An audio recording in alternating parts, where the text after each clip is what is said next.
I'm Katie Blicker, and I'm interviewing my mom, Grace Blicker, at her home in Aromas, California on February 7th, 2016. So, the first question is, where and when were you born? Okay, my whole family was born in New York, my parents and then my three older siblings. And then they ended up moving out to California, and I was born in Sunnyvale, California. And why did your parents decide to move to California? My dad had been from New York. He had moved to Massachusetts, and then his company transferred him over to the Mountain View. He worked for Sylvania. And how far back can you name your ancestors in your genealogy, family tree? Okay. I know my parents, of course, and my grandparents, and then my great-grandparents on my Valletta side were Frank and Rosa Valletta, and then on my mom's mother's side was Vincent and Rosa Mecca. And then on my dad's side, he had Gesualdo and Gesualda Cannizzaro, and then his mom's parents were Giuseppe and Vernera Mazzullo. And that's about as far back as I can remember. And which is the oldest generation that you've met a relative from? Who's the furthest back relative? My grandparents are the furthest back on both sides. I knew both sets of parents. I knew Louis and Grace Valletta were my mom's parents, and they were in New York. And then my dad's parents, James and Frances Cannizzaro, I knew them. They were in San Diego. And then my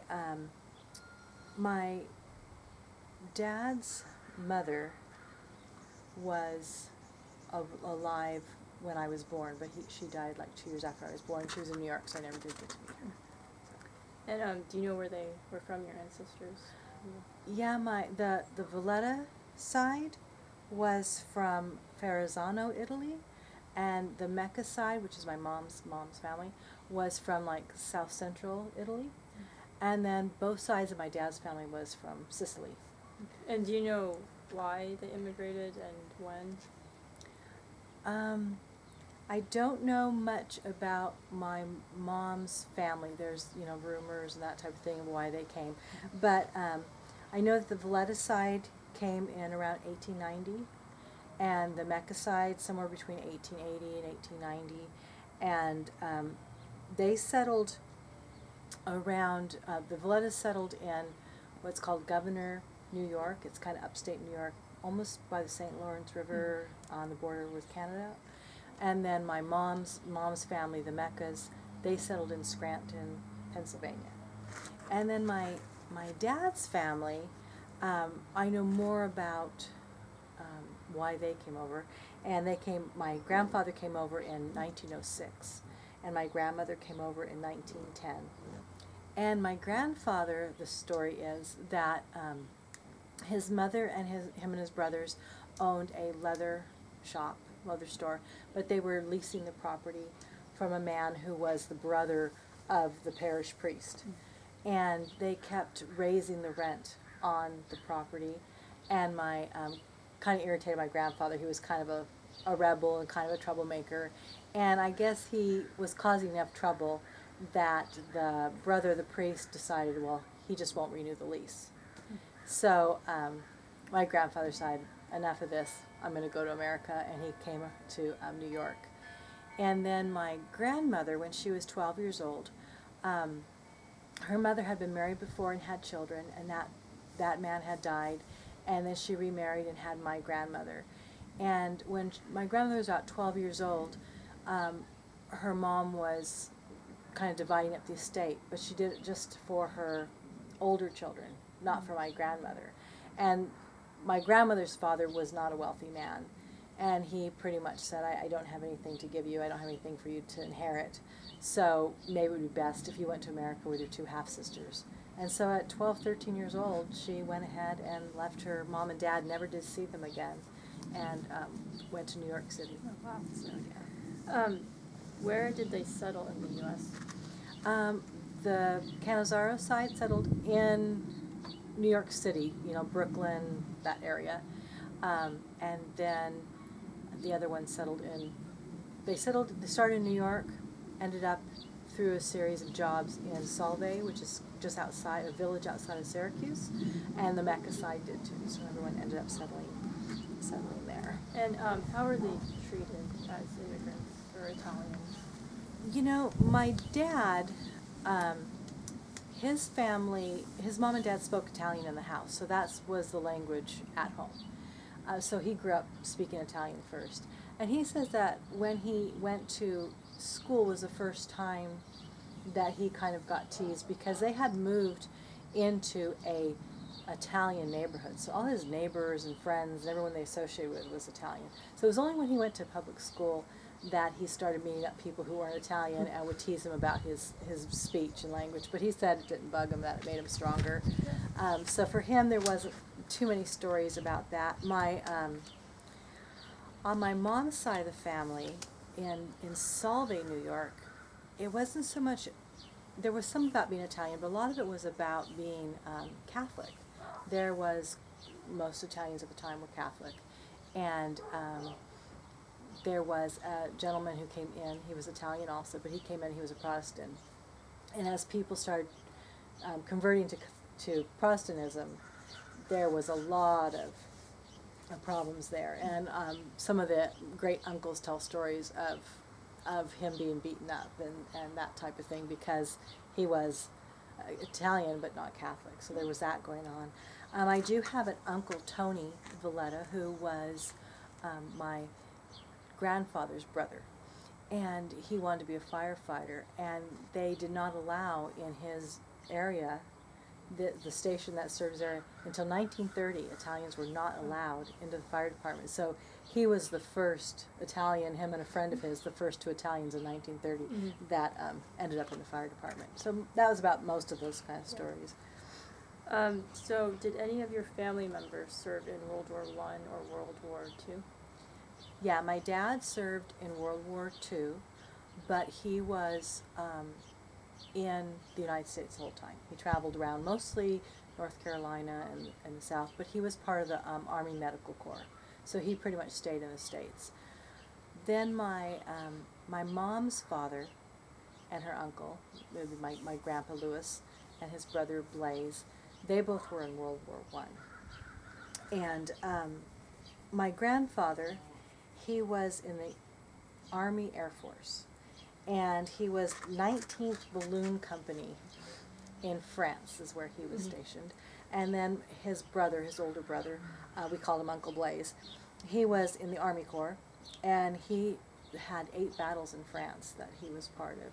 And my mom tells a story that while my grandfather was in France, that he was one of the people that, I don't know where, I don't know the details, but when they were doing the gassing of the troops, he did have that happen to him, and so throughout his life, every now and then he'd have symptoms of that. He would break out in hives or different things, and they always attributed to his time in France during World War II.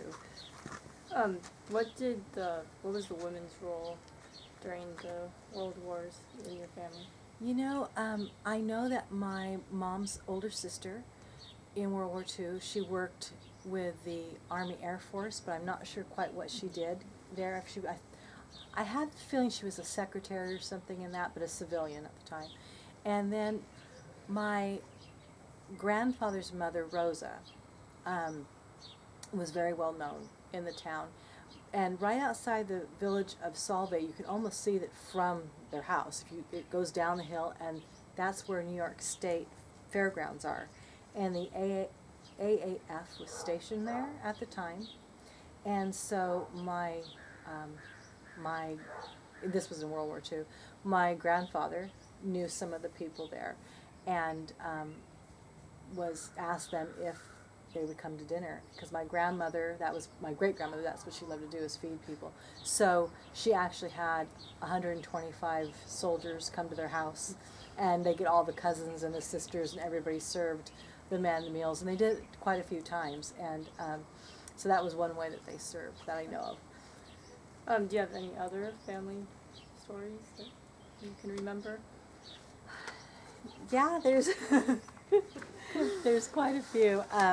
Let's see here. My earliest memories of my grandfather Valletta in Solvay was that he was, at the time, superintendent of what they called Iroquois China. And there was Syracuse China, and then there was Iroquois China. I'm not sure what the connection between the two were. But he was superintendent, and when we would go to New York when I was a little girl and visit, he would take us to the factory. And we would walk around the factory and get to see all the greenware. I mean, dishes piled as tall as I was when I was little. And he'd take us around and see how they made these beautiful Iroquois china. And we get to see them putting on the decals or hand painting and going to the glazer. And it would start out with these white greenware dishes. And it was just a lot of fun. So I have that memory of my grandfather and that part of his life. One family story that we have is that Eleanor Roosevelt came to town, and my grandfather, Louis Valletta, he was one of the trustees of the village, and so he was that for 18 years. And so when Eleanor came into town, they invited the trustees to be at the meeting. I'm not sure why she was there, but to give a speech or something. And so he was invited to go. So he was able to see Eleanor Roosevelt in person. And my Aunt Terry, my mom's sister, asked him one time what Eleanor Roosevelt was like. And he said that she had a beautiful and warm personality and was not different than any of the other women.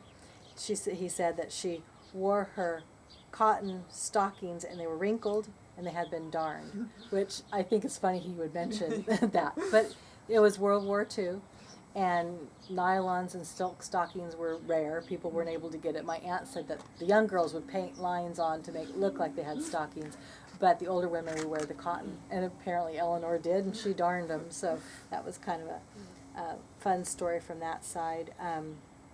My grandmother, who had in World War II invited all the military to her house for dinner, she also was the midwife of the Italians in town. She delivered almost all the Italian children in the village.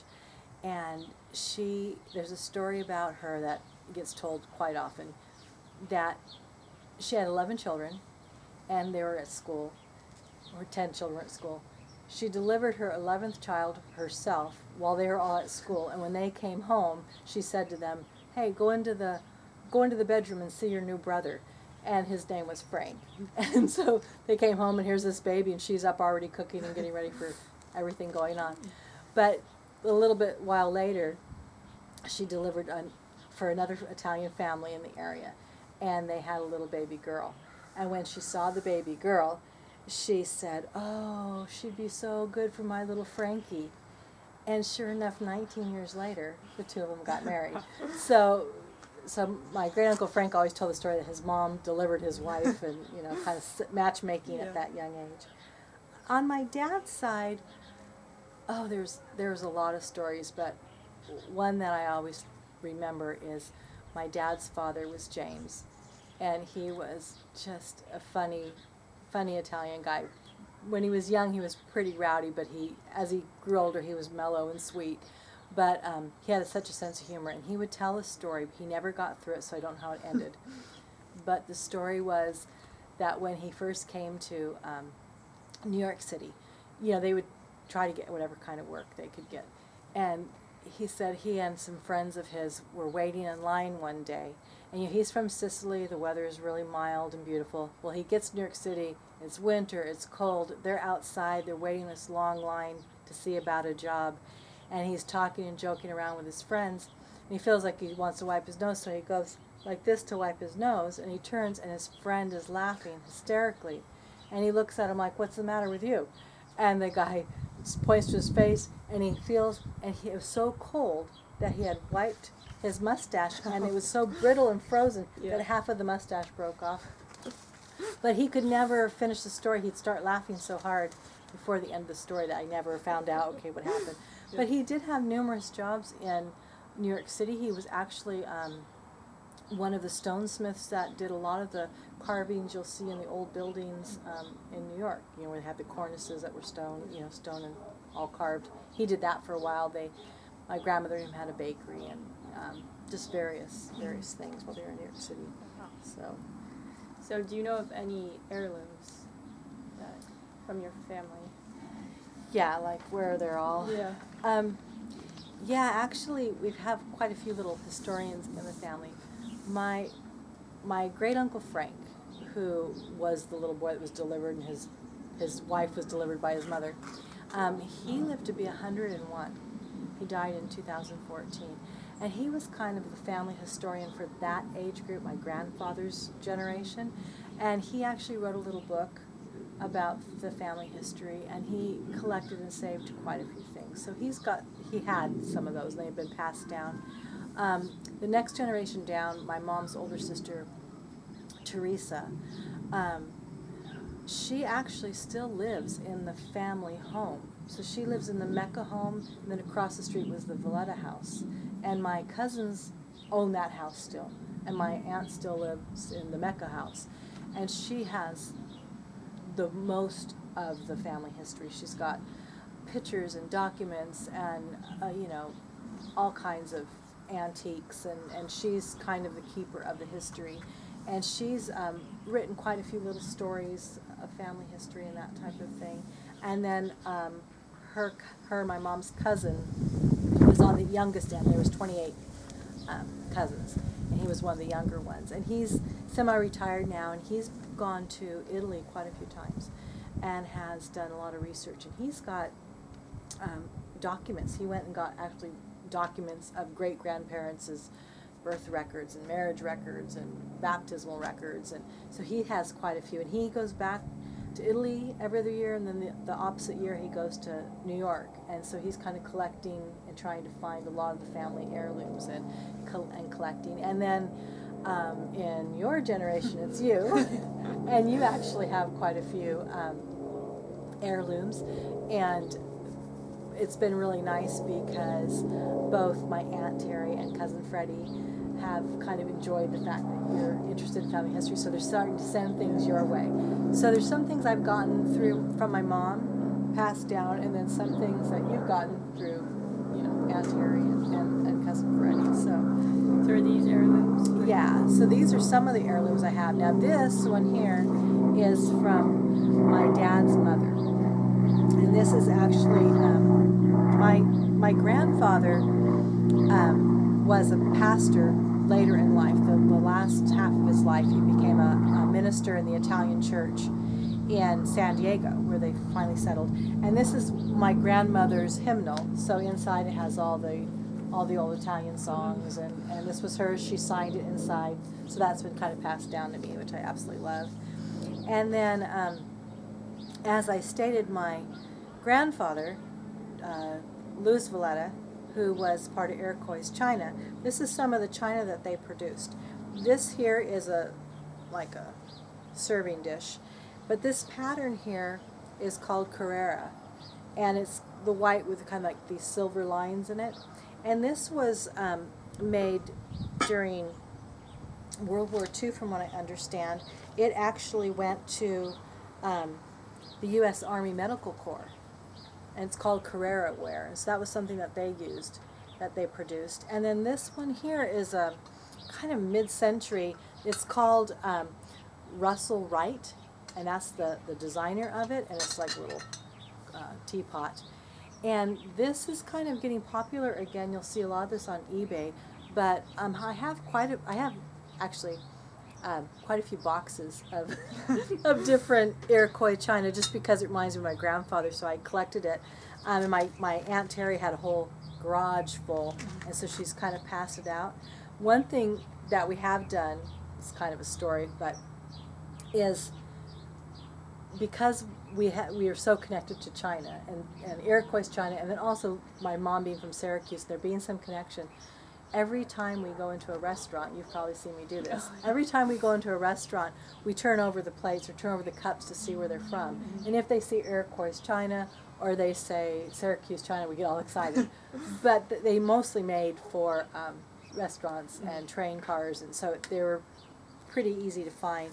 My grandfather's company actually started production down in the Caribbean, and he went down and helped start a factory down there. But most of this was done in Solvay, New York. So those are some heirlooms. And then I do have, which I'm very, very proud of, and this is my mother's, but she's letting us have this. And this here, you probably can't see it, but this is the actual photograph of when Eleanor Roosevelt came to town. And this is Eleanor here, and there's her wrinkly stockings. And here's my grandfather leaned up against the car. And this is just, it's such a fun picture, because it just shows a real slice of history. And then to see my grandfather right there, that close to her, it's just kind of fun. So I've got that. And then I think the oddest piece of heirloom history that we have in our possession is my mother remembers her grandmother having this in her house as long as she can remember, when she was a little girl. My mom was born in 1927, and she said it was already in my grandmother's house, my great grandmother's house. Yeah. So which grandma was this? This was Rose of Valletta. Oh. And this is a picture of the Titanic. And it's glass that's been painted on the back, and then they've inlaid it with like abalone shell. And I don't really know more of the story about it other than that, and that it was hanging in my great grandmother's home for the longest time. And then finally, when my grandmother, my mom's mom, moved out of the house, she gave it to my mom. And my mom took it, and not sure what to do with it, but but it's just kind of an interesting piece. Now, since we've passed the 100th anniversary of the Titanic, it's kind of fun to have something that's been that long. So thank you very much for letting me interview you. Yeah, no problem. This is the end of the interview with Gracie Blicker on February 7th, 2016.